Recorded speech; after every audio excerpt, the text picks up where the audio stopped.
হিজাব এগুলা কত করে? এগুলা 120 টাকা 100 টাকা বেচা যায়। 120 টাকা 100 টাকা বিক্রি।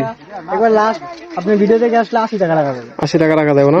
আচ্ছা আচ্ছা, এটা শুধু ভিডিও দেখার কারণে 20 টাকা ডিসকাউন্ট আছে। যদি বলেন যে ভিডিও দেখে আসছি তাহলে 80 টাকা, আচ্ছা আচ্ছা। আর না হলে 100 একদম। আর এই যে এগুলা কত? এগুলা এগুলা 50 টাকা পিস। 50 টাকা। 50 টাকা। আপনার এই জায়গায় দেখতেছি বোরকাও আছে। বোরকা আছে 500 করে, খালি 500। এগুলা 500 টাকা না? 500। আর এই যে হিজাবগুলা 400 করে, কুচিওয়ালা হিজাব, জর্জেট হিজাব, চেরি হিজাব, ভালো ভালো দামি দামি হিজাব আছে। এগুলা 400 টাকা। আর এই যেগুলো আছে খালি 250, কুচিয়াল নিলে। এগুলা নিচের এগুলা সব 250। 250 করে একদম, কোনো দামাদামি হবে না। আর ওই যে হ্যাঙ্গারে ঝুলানো গুলা এখানে আছে 200 আছে, 300 আছে, এই যে এগুলো আছে 400 টাকা করে, একদম শোরুমের মাল। এটা 400 টাকা না? 400 টাকা। আর নিচের গুলা ভাই নিচের গুলো আমরা 250 টাকা। 250 টাকা। নাকি বিভিন্ন সাইজ আছে, বিভিন্ন। আচ্ছা আচ্ছা, বুঝছি।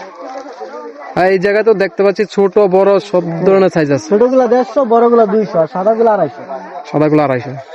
পাঠান বাজার গাউসিয়া কাপড়ের মার্কেট। এই মার্কেট প্রতি সপ্তাহে একদিন বসে, শনিবার সকাল 10টা থেকে সন্ধ্যা পর্যন্ত।